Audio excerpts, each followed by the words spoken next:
नमस्कार साथियों, मेरे YouTube चैनल भक्ति योग कथा में आपका स्वागत है। आज की कहानी श्री गणेश श्री विघ्नहर्ता की दाई सूंड या बाई सूंड। अक्सर श्री गणेश की प्रतिमा लाने से पूर्व या घर में स्थापना से पूर्व यह सवाल सामने आता है कि श्री गणेश की कौन सी सूंड होनी चाहिए। क्या कभी आपने ध्यान दिया है कि भगवान गणेश की तस्वीरों और मूर्तियों में उनकी सूंड दाई या कुछ में बाई होती है। सीधी सूंड वाले गणेश भगवान दुर्लभ है। इनकी एक तरफ मुड़ी हुई सूंड के कारण ही विघ्नहर्ता यानी गणेश जी को वक्रतुंड कहा जाता है। भगवान गणेश के वक्रतुंड स्वरूप के भी कई भेद है। कुछ मूर्तियों में गणेश जी की सूंड को बाई को घुमा हुआ दर्शाया जाता है, तो कुछ में दाई ओर। गणेश जी की सभी मूर्तियां सीधी या उत्तर की ओर सूंड वाली होती है।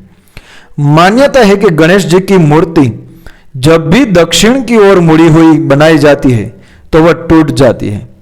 कहा जाता है कि यदि संयोगवश आपको दक्षिणावर्ती मूर्ति मिल जाए और उसकी विधिवत उपासना की जाए तो अभीष्ट फल मिलते हैं।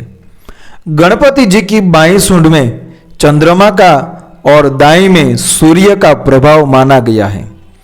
प्रायः गणेश जी की सीधी सूंड 3 दिशाओं से दिखती है। जब सूंड दाईं ओर घूमी होती है तो इसे पिंगला स्वर और सूर्य से प्रभावित माना गया है। ऐसी प्रतिमा का पूजन विघ्न विनाश, शत्रु पराजय, विजय प्राप्ति, उग्र तथा शक्ति प्रदर्शन जैसे कार्यों के लिए फलदायी माना जाता है। आज गणेश चतुर्थी का अवसर है। साथियों, आपको हार्दिक शुभकामनाएं। वही बाईं ओर मुड़ सूंड वाली मूर्ति को इड़ा नाड़ी व चंद्र प्रभावित माना गया है। ऐसी मूर्ति की पूजा स्थायी कार्यों के लिए की जाती है, जैसे शिक्षा, धन प्राप्ति, व्यवसाय, उन्नति, संतान, सुख, विवाह, सृजन कार्य और पारिवारिक खुशहाली। सीधी सूंड वाली मूर्ति का सुषुम्बरा स्वर माना जाता है और इनकी आराधना रिद्धि सिद्धि, कुंडलिनी जागरण, मोक्ष, समाधि आदि के लिए सर्वोत्तम मानी गई है। संत समाधि ऐसी मूर्ति की ही आराधना करता है। सिद्धि विनायक मंदिर में दाईं ओर सूंड वाली मूर्ति है, इसलिए इस मंदिर की आस्था और आय आज शिखर पर है। कुछ विद्वानों का मानना है कि दाईं ओर घूमी सूंड के गणेश जी शुभ होते हैं, तो कुछ का मानना है कि बाईं ओर घूमी हुई सूंड वाले गणेश जी शुभ फल प्रदान करते हैं। हालांकि कुछ विद्वान दोनों ही प्रकार की सूंड वाले गणेश जी का अलग अलग महत्व बताते हैं। यदि गणेश जी की स्थापना घर में करनी हो तो दाईं और घूमी हुई सूंड वाले गणेश जी शुभ होते हैं। दाईं ओर घूमी हुई सूंड वाले गणेश जी सिद्धि विनायक कहलाते हैं।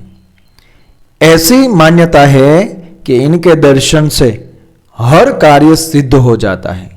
किसी भी विशेष कार्य के लिए कहीं जाते समय यदि इनके दर्शन करें तो वह कार्य सफल होता है, वह शुभ फल प्रदान करता है। इससे घर में पॉजिटिव एनर्जी रहती है, वह वास्तु दोषों का नाश होता है। घर के मुख्य द्वार पर भी गणेश जी की मूर्ति या तस्वीर लगाना शुभ होता है। यहां बाईं ओर घूमी हुई सूंड वाले गणेश जी की स्थापना करना चाहिए। बाईं ओर घूमी हुई सूंड वाले गणेश जी विघ्न विनाशक कहलाते हैं। इन्हें घर में मुख्य द्वार पर लगाने के पीछे तर्क है कि जब हम कहीं बाहर जाते हैं तो कई प्रकार की बलाएं, विपदाएं या नेगेटिव एनर्जी हमारे साथ आ जाती है। घर में प्रवेश करने से पहले जब हम विघ्न विनाशक गणेश जी के दर्शन करते हैं तो इसके प्रभाव से यह सभी नेगेटिव एनर्जी वहीं रुक जाती है, वह हमारे साथ घर में प्रवेश नहीं कर पाती। साथियों, ऐसे भक्ति में कहानी आपको अच्छी लगती है, मेरी यूट्यूब चैनल को सब्सक्राइब करें, फॉलो करें, शेयर करें। आज गणेश चतुर्थी संवत्सरी है। आप सभी दर्शकों को हार्दिक शुभकामनाएं। जय श्री कृष्ण, राधे राधे। जय विघ्न विनायक।